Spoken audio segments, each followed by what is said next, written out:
This is Groklan. I'm Dao Yi. We will talk about Disney and Amazon. I will talk about portfolio forces for both companies. The first is supplier power for Disney. It is weak. Disney as a business-oriented entertainment industry, goods are basically self-produced. There is no pressure to bargain supplier. And for Amazon, it is in general. Amazon is an international company. Its suppliers are relatively stable and can buy goods around the world. The next is firepower. It is weak. It is weak for Disney as a kind of goods used in entertainment consumption. Disney's brand image enjoys popular support and has a lot of choices. Basically, no buyer to bargain cheat. And even for Amazon, it is very strong.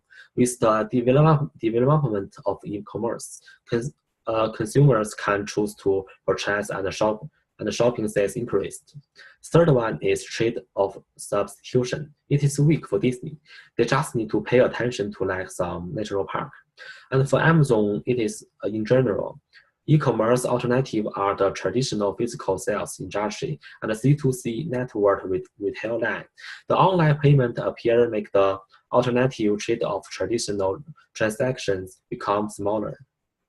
The first is trade of new entry. For Disney, in terms of film and television production, some countries are emerging TV film company industry is its future treat. But now it's not yet mature, so the treat is not big for Disney. And for Amazon, it is weak.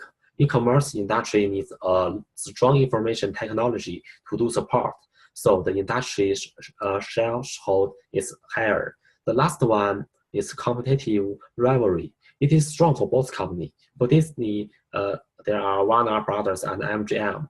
For Amazon, like eBay and Tmall of Alibaba.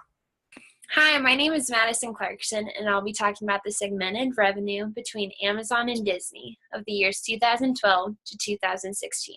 So, as I'm about to share my screen with you, you'll soon see the revenue difference between the two companies.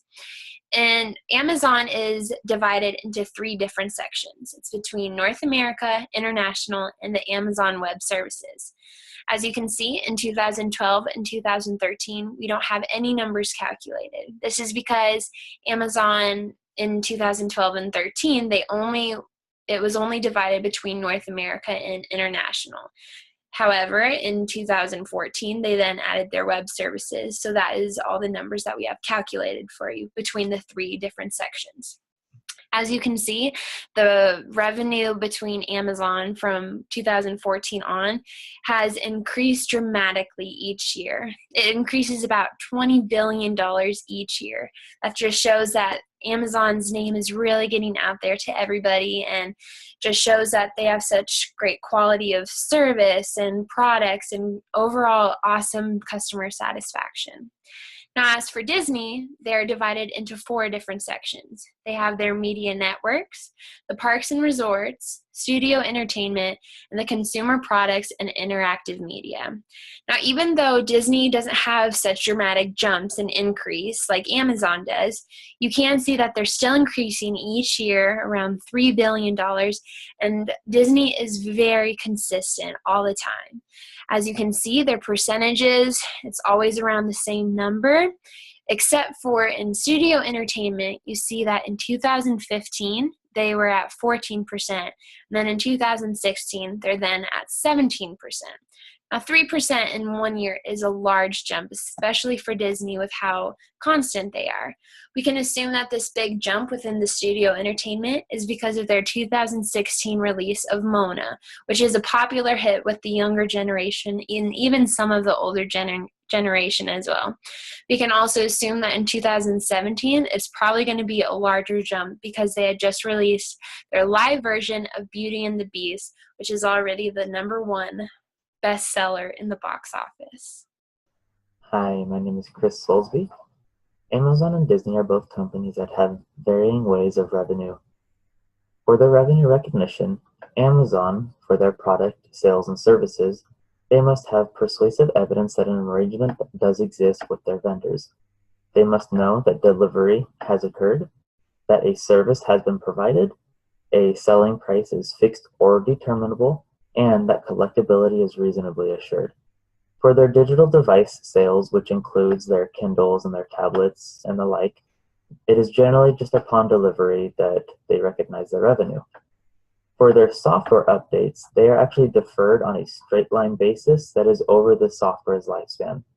For their deliverables, which is their memberships of their different services such as Amazon Prime, and for their Kindle, they are amortized over the life of their memberships. Disney has a little bit different ways of doing it, obviously, different company.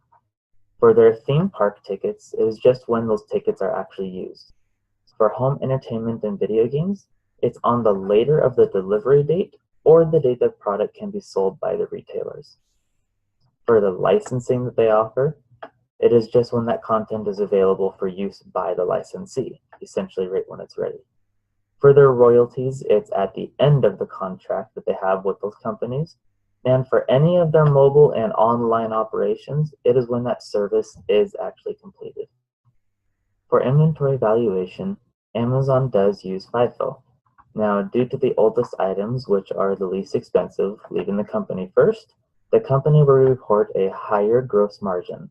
Now, since those oldest items, which are the least expensive, goods are leaving first, the remaining higher value items will increase the overall inventory value.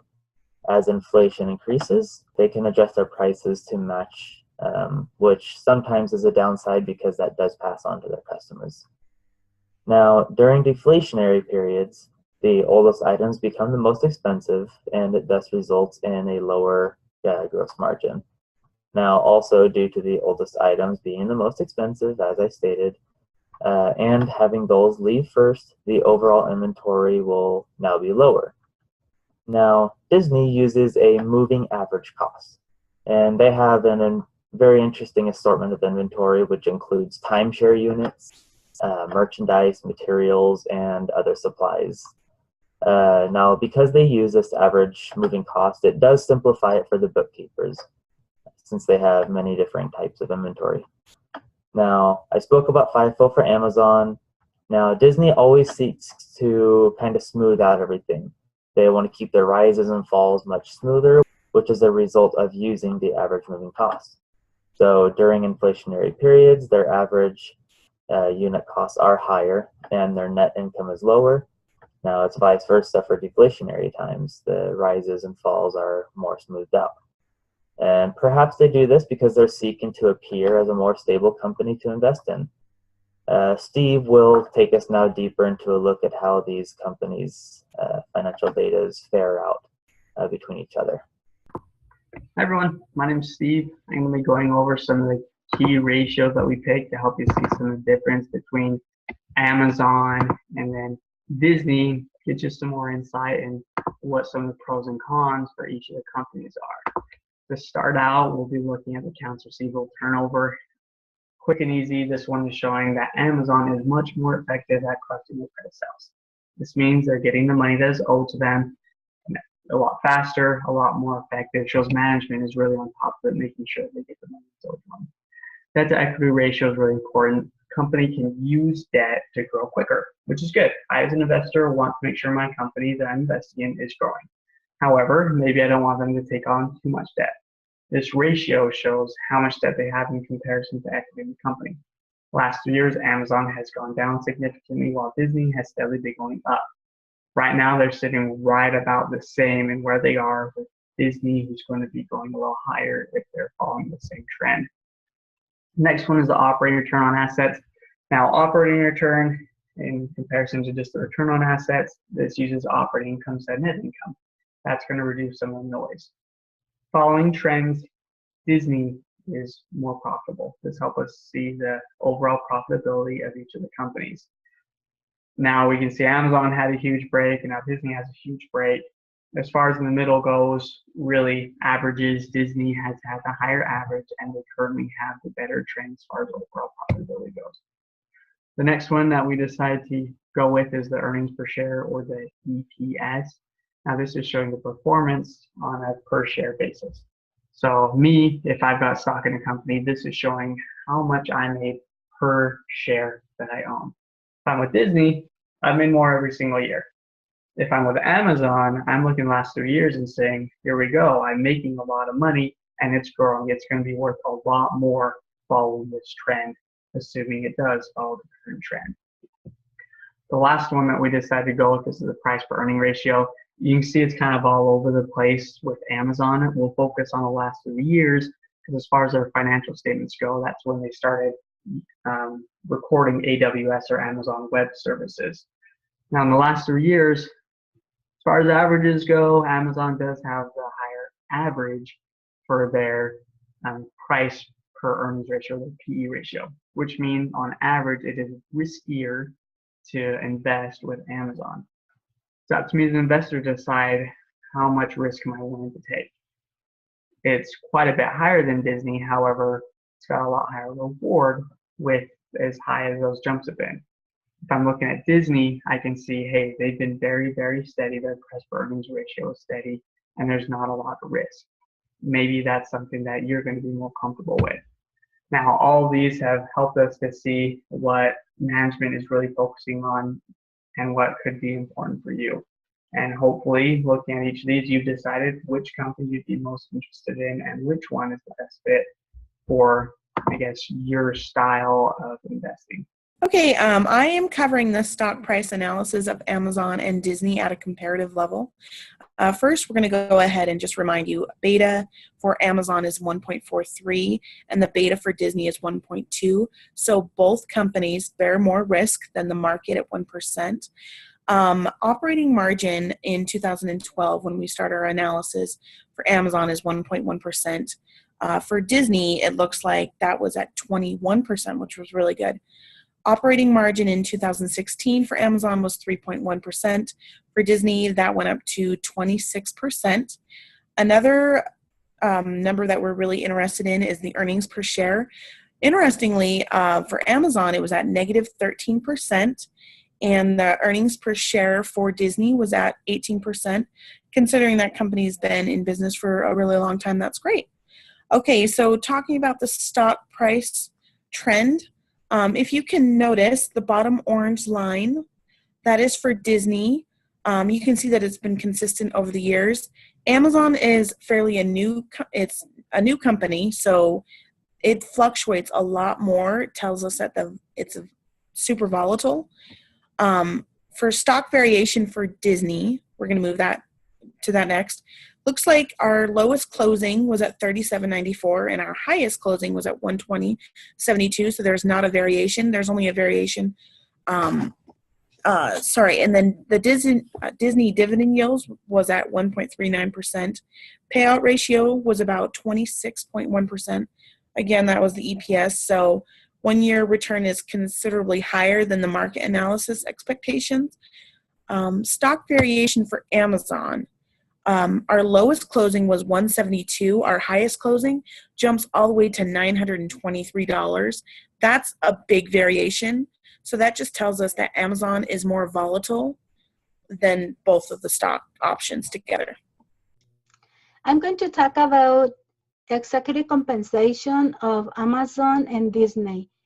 And definitely there is a big difference between these two companies. For example, if I compare CEOs, Robert Iger is making around $40 million more than Jeffrey Bezos, CEO of Amazon.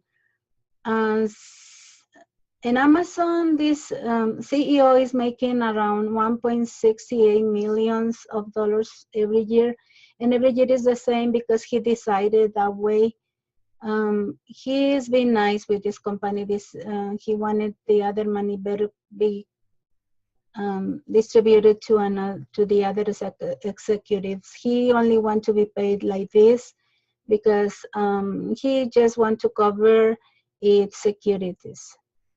But Iger in Disney, he is making, from 2014 to 2016, he's making a little bit less money, like around $3 million less.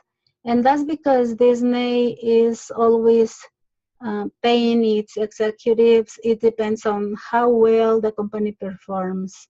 And Disney decided that CEOs like Iger should make around $33 million, but he's paying more than that since we see that there is like $43 million every year since 2016. Hi, it's Wen Chao, and my part is the forecast EPS ratio and the forecast income statement. At first, we talk about the EPS ratio. As we know, EPS ratio is the most important metric to understand before investing money in the stock market because of the importance of its ratio to the shareholders.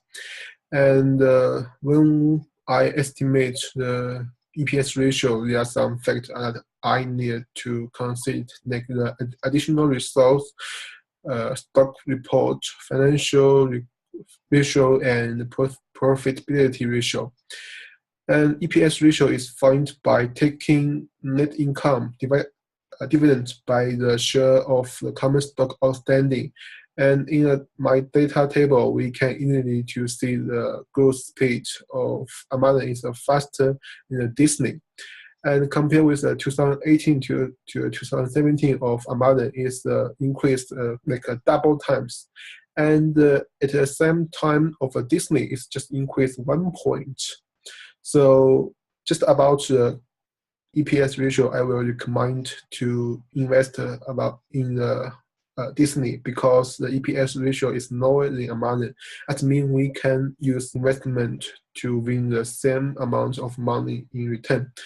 And about the forecast income statement, in the process of doing forecast income statement, we build forward-looking assumption based on history performance. And the one main point that I calculate is we use the new price to minus the old price, and we divide it by the old price. Compare with the ratio, we get the new ratio in the future. And about the net income and P ratio, if we choose the net income, we can see the Amazon is the faster in growth than the Disney. So we just compare the net income, we will choose the Amazon. But compare with the P ratio, we can see the P ratio of Amazon is very fast to decrease in the future years. And about the Disney, it's still decrease, but it's very slowly. Almost it maybe could increase in the future at some time. So if we just compare with net income and P ratio, we can know in the forecast income statement, we choose the different data to think about which one is better to do investment. Maybe we have a different result. So we should choose which one is most important and which one we trust in the future. So far, we have illustrated some of the financial ratios that are important for investors to make a decision. Next, I'll go over a few ratios to help us decide which company to invest in. I'll share my screen with you guys. First, I'll go over return on equity. This ratio is used to evaluate stockholders' profitability. It measures the amount of income earned to shareholders with their investment.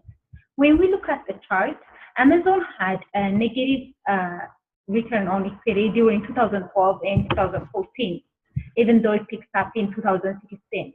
On the other hand, Disney had a more consistent and growing ROE during the past 5 years. This can imply the management has efficiency in making profits. Next, I'll go over operating margin. This ratio is used to evaluate a firm's pricing strategy and operating efficiency. Since operating income is core to the business, a high margin means the company has less financial risk. When we go to Amazon's operating margin again, it has a low operating margin during the past 5 years. Disney, on the other hand, has a higher operating margin percentage, which is a good sign to show its operating efficiency. So by looking at the results for Amazon and Disney companies, we have found Disney to have a more consistent and reliable trend in the industry. Therefore, we have decided that for anyone who wants to invest in one of the companies, they should pick Disney over Amazon. Thank you.